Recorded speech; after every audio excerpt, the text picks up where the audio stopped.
welcome to Storyboard. I'm Pavni Mittal. Today, we're going to take a look at India's most valuable brands as listed by WPP's inaugural BrandZ brand valuation study. Conducted by Millward Brown, the ranking lists 50 brands across 37 categories using financial data from Bloomberg and Kantar Worldpanel along with consumer opinion. 12 international and 38 Indian brands made it to the list of top 50, with HDFC Bank topping that list with a total brand valuation of over $9 billion. Animesh Das brings you more.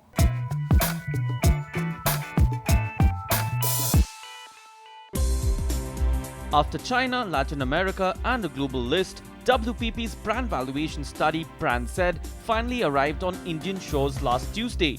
Amidst the company of India's top business leaders, 50 brands including HDFC Bank, Bharti Airtel, SBI, ICICI Bank and Bajaj, amongst others, laid claim to the title of the country's most valuable brands in this study conducted by WPP research agency Millward Brown. The first BrandZ India study saw HDFC Bank claiming pole position with a value of $9.4 billion. The other brands in the top 10 include Airtel, State Bank of India, ICICI Bank, Bajaj Auto, Asian Paints, Hero MotoCorp, Idea, Kotak Mahindra Bank and Reliance Communications. According to the report, the combined brand value of all the top 50 brands in the rankings is approximately $70 billion. Of the top 50, 17 are multinationals, 26 private Indian brands and 7 are state-owned. We spoke to key decision makers from some of the brands that made it to the top 10. The traditional way of building brands has changed. You also have a situation where the power has moved on to the consumer. You have a situation where not all consumers are the same, and we need to understand what is the need that we will meet. You still have a situation where intangibles are important: trust, transparency, belief, respect, service, etc. And then you obviously have the new digital world. In this, what we did was we moved from a product-centric to a customer-centric approach, which means we build the brand at every touch point, which is a combination of making sure our intangibles or service, etc. are delivered, but equally we deliver to him based on our analytics, not general marketing, but a pitch, which is based on what he requires. And secondly, is use the ability of the new digital world to provide the right product at the right time, at the right price. Indian consumers look for a nice balance between what you offer rationally, coupled with very, very importantly, what you stand for emotionally. And when you look at all the strong brands, and you certainly look at Airtel, on the one hand, there's a rational side, and there is the Airtel network, which can be reached anywhere in the country. But on the other hand, there is the emotional part of the brand, which connects with people and tells them, we understand your lives. And I think this balance of the emotional and the rational is what makes brands really tick in the Indian context. Building a brand means the coverage, geographical coverage, the products that we offer, the service that we give to our customers. We have customers from the high net worth individuals who earn millions and millions of dollars to those who earn very little. In fact, we have branches which are called Kohinoor branches, which serve the HNIs, and we have also a rupee branch in which the customer needs to just have 1 rupee to open an account. So we are helping financial inclusion as well by opening branches like that. We are a universal bank, and we have ambitions of targeting every Indian. At the same time, we also realize the value of segmentation. We realize that needs and aspirations across segments are different. So hence, we have our propositions and our offerings and our service, product and service offerings are catered to the different segments, and we have segments right from value banking up to the private clients. Our product offerings, our services, our brand strategy, our communication, everything is customized to that segment, and that's how we stay relevant to all the segments. The consumer of today is not the consumer of tomorrow. We see that in every category. So the consumer is not stagnant. The first mover definitely has an advantage, he definitely has a brand. But you have to sense how the consumer is moving, how his needs move. And if you attempt to cater to those needs, you get advantages, even in other markets. We've set ourselves in the first 5 years from when we started about 18 months ago, 10% of our total sales should come from the international markets is what we are trying to achieve. And so far so good, we are well on track. Thereafter, we do, and also the plan is to go into as many countries as possible so that the brand goes across continents, across the world to really make it a global brand.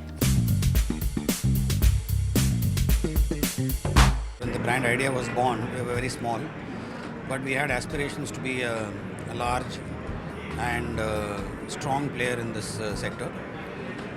And at that time, already there were established brands who were present across the country.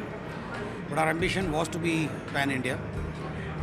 But we were present only in about 7 or 8 circles, but we wanted to be a pan-India operator, and hence we decided that we will punch above our weight, and hence the need to be differentiated, and then hence the need to be different, something much more than just a telecom service to the subscriber, so that we can connect with them at a much deeper level. BrandZ oldest brand, which is Dabur.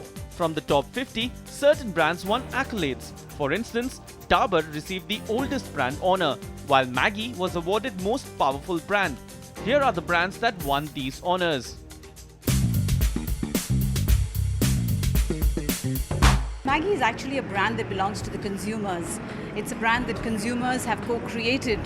They have partnered with us in creating not just the communication, but also the product, the recipes, the packaging. So it's really an award for the consumers because they've created this brand in this country. And it's been a brand that's been here for about 30 years now, so it's fairly young, I would say. But when you talk to consumers, and I'm sure if I asked you this question, you'd probably say that Maggi's been a part of your life for as long as you can remember. This shows that the consumer's trust has been there for more than a century, of more than about 130 years. So the job for me or job for my team is to really make this brand relevant even for younger India. So this award is being given in a year 2014 when the consumer is young and when India is young. So they are reposing as much confidence in this brand as the earlier generations have been. And we have been taking huge number of steps to be future ready, to make this brand even more relevant to coming generations. While Colgate is a global brand, in every country that we operate in, Colgate is seen as a local brand. And the reason why it is seen as a local brand is that in every country, Colgate becomes a part of the fabric of that country. So yes, we do have our global values, but in each country, we translate those values to what is meaningful and relevant to the consumer in those countries. We have this incredible opportunity with the population that we have, the 1.2 billion consumers, and really our ability to reach all these consumers as brand builders is absolutely critical, but actually really create meaningful brands which make a difference to consumers is, I think, the most important thing that you can do as a marketer. WPP is expected to continue its BrandZ push. Expect the top 100 Indian brands in the next 2 years. In Mumbai with Pavni Mittal, Animesh Das. So when will we see more Indian brands making a mark across the global marketplace? That was the big question at the BrandZ launch event. We're going to take a short break here. When we come back, WPP's David Roth on lessons from the BrandZ report.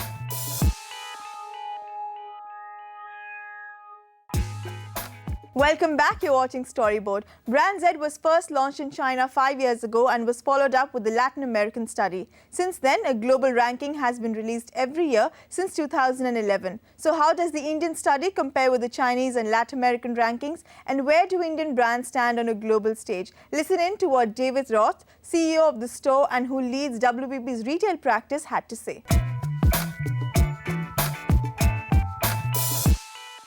David, thank you so much for talking to us. Pleasure. To begin with, how would you like to see brands using this data that you're going to show them today? Well, I think life's getting much more complicated for brands. The consumers are getting more sophisticated, markets are changing fast, consumer requirements are changing fast, and therefore this data helps brands and brand owners and brand managers to navigate a lot of uncharted waters. You know, one of the problems with data like this, as also I have with a lot of, say, Group M data, is that it sits very heavily on you, and young brand managers, they've got to have a lot of patience to go through the data and therefore make use of the data. I mean, first thing you need to do is go through the data. What is being done to make the data easier to consume? Well, one of the things that we're spending quite a lot of time and effort and resource on is trying to make information beautiful. I think one of the downsides of this whole movement towards big data is that it's impenetrable. And unless you've got a statistical mindset, you don't want to go near it at all. So I think one of the real challenges for people that produce big data, like the BrandZ data, is to make it much more visual, is to, rather than make the data tell numbers, actually make the data tell stories. And I think really that is the ultimate challenge, which is how we make stories out of the data that inform brand managers about what they should be doing, what action they should be taking, as opposed to just leaving them with data. I think data's a little bit like oil. In fact, probably data is indeed the new oil, but like oil, it's a bit like a refinery. If you don't have a refinery, oil is useless, and I think the same now applies to data. Just having loads of it doesn't help you anywhere at all. Understanding it, making it confess its secrets, I think, is the new tool that we're all going to have to grapple with. You know, you've just obviously gone through the data for India in detail, and let me hear from you a few of the interesting stories that you've seen in the data.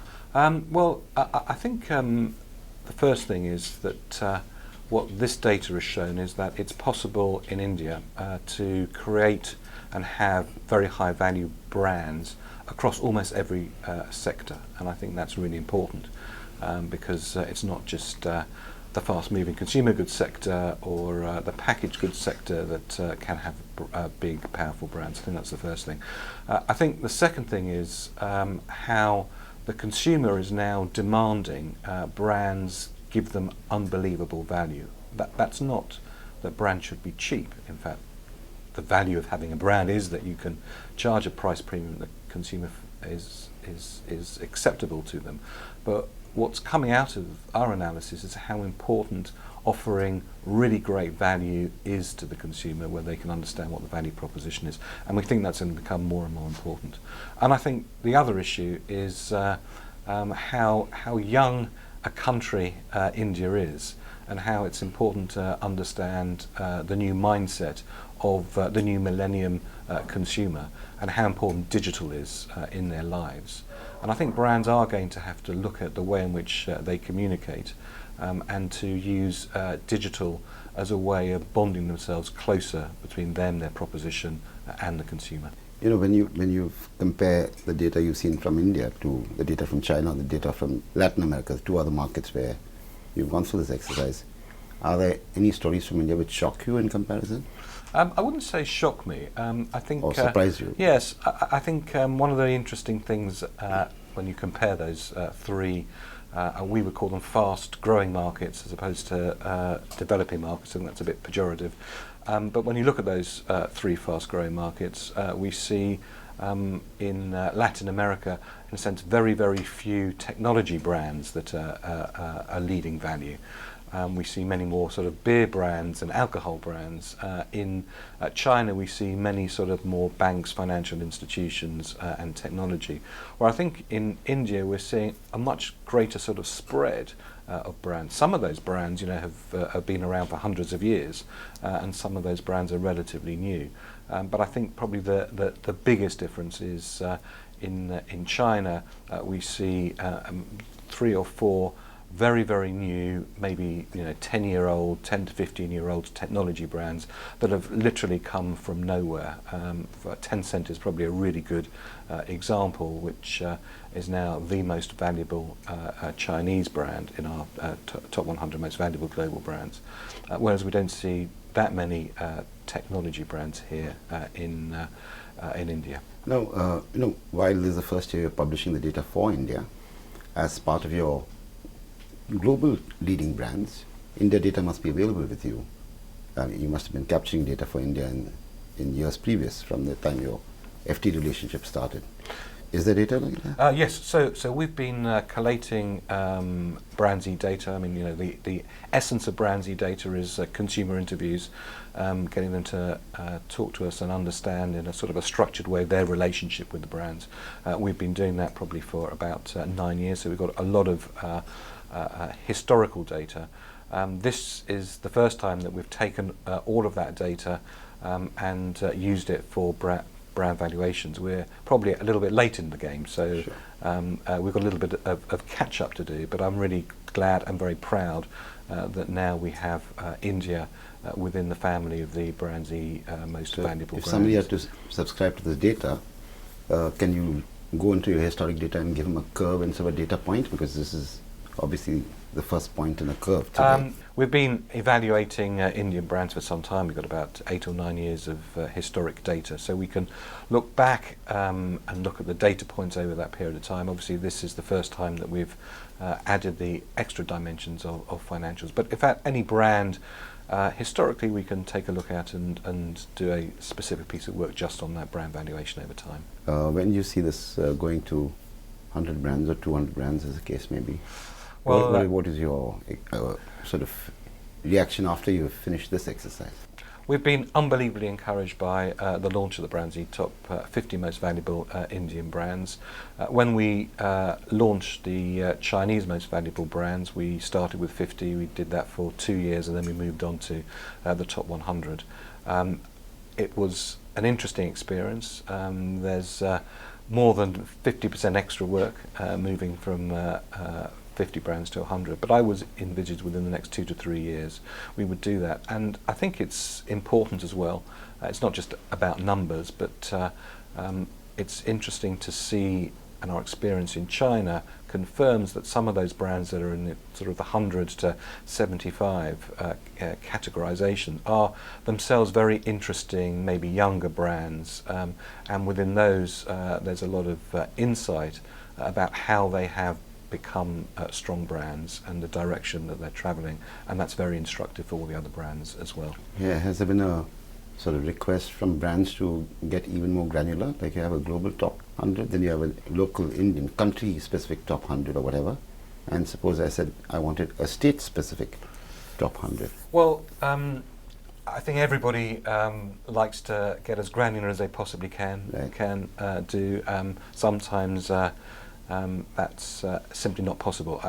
One of the ways in which the valuation data works is that we look at the published financial data, and obviously that's done on a consolidated basis. There are very few companies, if there are indeed any at all, that report specifically on either sort of regions or sub-regions. So we're sort of limited in terms of the granularity we can deliver in terms of the rankings by the financial reporting of major companies. As you're on your flight back home, how would you think back on the India experience, and what would cause you to think that this was a great success? I think there are two areas. The first is clearly the reception that we've had here.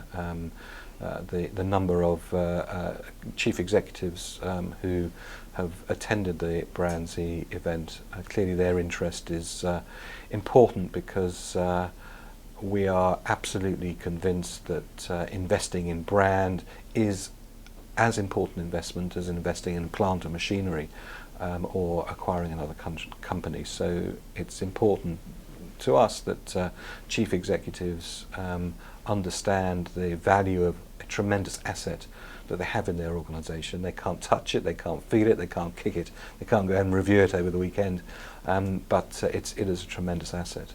I think that the second thing is, I think to me, an amazing feeling of opportunity. You know, I was fortunate to be here over the Independence Day celebrations, and I read with tremendous interest the speech that the new Prime Minister Modi gave, and I sense from that a very different India, a different India that I'd actually flown into, that I'm going to leave, and I think that's also going to have a great impact on brand India as well around the world. So I see leaving India, and I look forward to coming back, but I see leaving India interesting, because I think the individual brands are going to have much more opportunity, and I do see that Brand India's position inside India and outside of India on the cusp of changing and developing as well. I hope you're right. Thank you very much for this conversation. Pleasure. All the Thank best. you very much indeed.